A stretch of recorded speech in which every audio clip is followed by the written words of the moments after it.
আসসালামু আলাইকুম প্রিয় দর্শক, আমন্ত্রণ জানাচ্ছি নতুন আরেকটি রেসিপি দেখার জন্য। আজ আপনাদের তৈরি করে দেখাবো খুবই মজার একটি dessert cake pudding recipe. Cake এবং পুডিং দুটোর কম্বিনেশনে এর স্বাদ হয় অসাধারণ।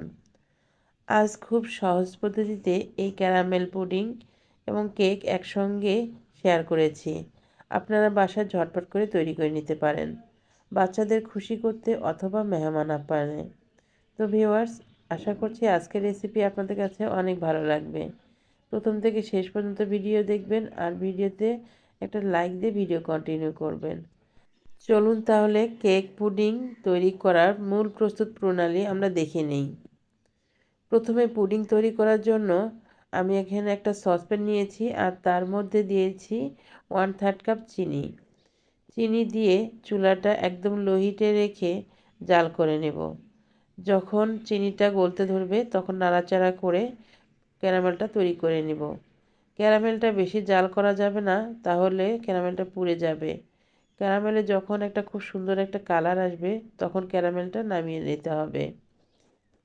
আমি এই সসপ্যানের মধ্যে ক্যারামেল পুডিং তৈরি করব, এই জন্য এর মধ্যেই ক্যারামেলটা তৈরি করে নিচ্ছি। আপনারা ক্যারামেল আলাদা করে তৈরি করে নিতে পারেন। এবার পুডিং তৈরি করার জন্য একটা মিক্সিং বোলের মধ্যে 1/2 কাপ থেকে একটু বেশি চিনি নিয়েছি আর দুটো ডিম দিয়ে দিচ্ছি। এই ডিম অবশ্যই রুম টেম্পারেচারে হতে হবে। যদি ডিম ফ্রিজে থাকে তাহলে আধা ঘন্টা বা 1 ঘন্টা আগে বের করে রেখে দিতে হবে। এবার এর মধ্যে দিয়ে দিচ্ছি সামান্য একটু লবণ। মিষ্টি খাবারে আপনারা লবণ খেতে না চাইলে লবণটা বাদ দিতে পারেন। এরপর দিয়েছি 1/2 চা চামচ ভ্যানিলা এসেন্স।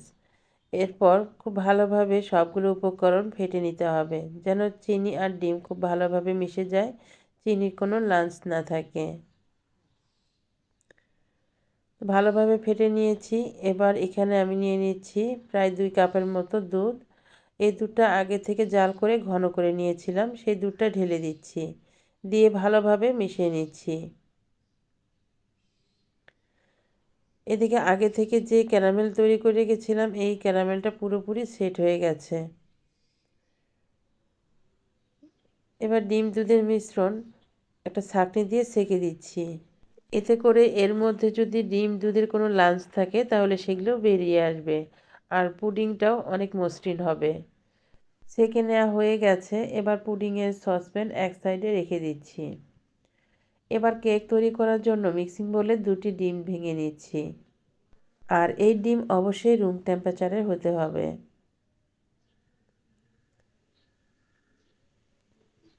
এর মধ্যে দিয়ে দিচ্ছি 1 কাপ চিনি। মিষ্টি আপনারা কেমন খাবেন সেটা বুঝে শুনে অ্যাড করবেন। এবার চিনি আর ডিম খুব ভালোভাবে ফেটে নিচ্ছি, যেন চিনি আর ডিম খুব ভালোভাবে মিশে যায়, চিনির কোনো দানাদার অংশ না থাকে। এই মিশ্রণটা একটু সময় নিয়ে করতে হবে। আমি প্রায় 4 থেকে 5 মিনিট এই মিশ্রণটা করে নিয়েছি। আপনারা চাইলে ইলেকট্রিক বিটারের সাহায্যে এই মিশ্রণটা করে নিতে পারেন, তাহলে এই মিশ্রণটা অনেকটা ফোমের মতো হবে। এবার এর মধ্যে দিয়ে দিচ্ছি সামান্য একটু লবণ। মিষ্টি খাবারে লবণ দিলে মিষ্টির স্বাদ বেড়ে যায়। আপনারা যদি লবণ খেতে পছন্দ না করেন সেক্ষেত্রে স্কিপ করতে পারেন। তারপর দিয়ে দিচ্ছি 1/2 কাপ রান্নার তেল আর দিচ্ছি 1/2 চা চামচ ভ্যানিলা এসেন্স। এবার সবগুলো উপকরণ আবারও খুব ভালোভাবে মিশিয়ে নিচ্ছি। মেশানো হয়ে গেছে। এবার একটা স্ট্রেনার বসিয়ে এখানে নিয়ে নিচ্ছি 1 কাপ ময়দা আর তার সাথে দিয়ে দিচ্ছি 2 চামচ কোকো পাউডার আর দিচ্ছি 1 চামচ বেকিং পাউডার। এবার সবগুলো উপকরণ চেলে নিচ্ছি। কেক বানানোর ক্ষেত্রে এই সবগুলো উপকরণ চেলে নেবেন, তাহলে খুবই ভালো একটা রেজাল্ট পাওয়া যায় কেকের মধ্যে। আমি অর্ধেকটা মিশ্রণ চেলে নিয়েছি এবং খুব ভালোভাবে এগুলো মিশিয়ে নিচ্ছি। মেশানো হয়ে গেলে বাকি ময়দার মিশ্রণটা আবারও চেলে দিচ্ছি আর খুব ভালোভাবে আবারও মিশিয়ে নিচ্ছি। আর এটা খুব ভালোভাবে মিশিয়ে নিতে হবে, যেন এর মধ্যে কোনো দলাভাব না থাকে। তো বন্ধুরা, আপনারা যারা এখন পর্যন্ত আমার সঙ্গে আছেন, ভিডিও দেখছেন কিন্তু লাইক দিতে ভুলে গেছেন, কষ্ট করে ভিডিওতে একটা লাইক দিয়ে দিবেন। আর এত মজার একটা রেসিপি চাইলে আপনারা শেয়ার করে দিতে পারেন ফ্রেন্ডস এবং ফ্যামিলির সঙ্গে, যেন তারাও এভাবে কেক পুডিং একসঙ্গে তৈরি করে নিতে পারে। তো এবার দেখুন ব্যাটারের কনসিস্টেন্সি ঠিক এরকম ঘনত্ব হতে হবে।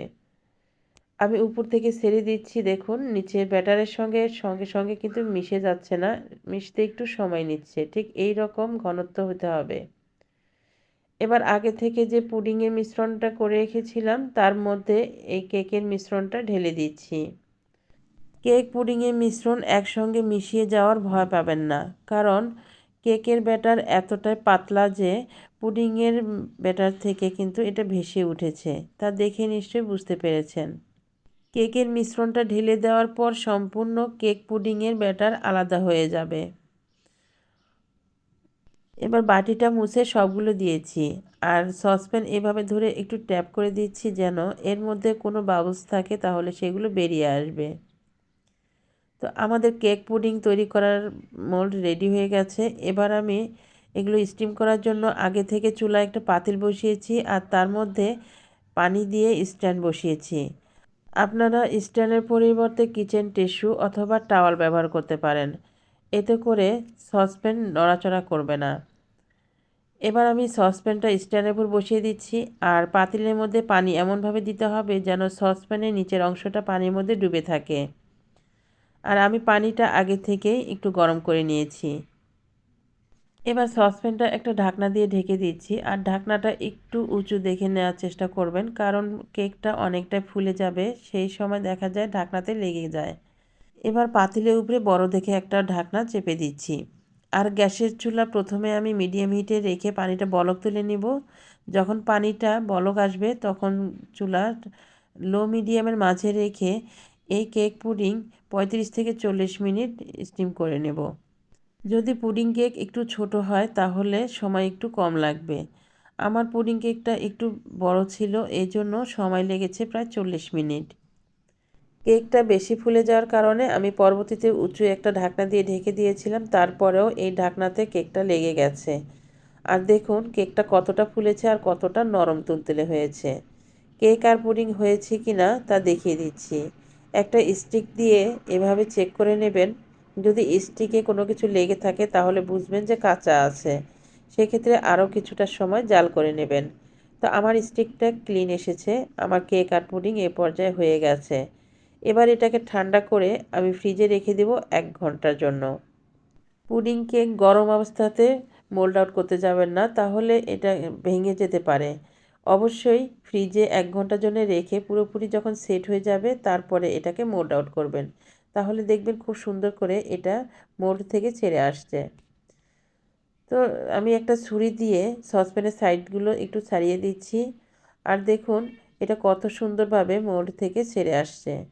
তো মাশাআল্লাহ পুডিংটা দেখতে এত সুন্দর হয়েছে, আর কালারটাও অনেক সুন্দর হয়েছে। তো বন্ধুরা দেখলেন তো কেক পুডিং একসঙ্গে কত সহজভাবে তৈরি করে নেওয়া যায়, আর দেখতেও কত সুন্দর হয়। এবার আমি আপনাদের কেটেও দেখিয়ে দিচ্ছি এর ভেতরটা কেমন হয়েছে। উপরে ক্যারামেল পুডিং আর নিচে চকলেট কেক, দুটো মিলে দেখতে খুবই সুন্দর লাগে আর খেতেও অসাধারণ।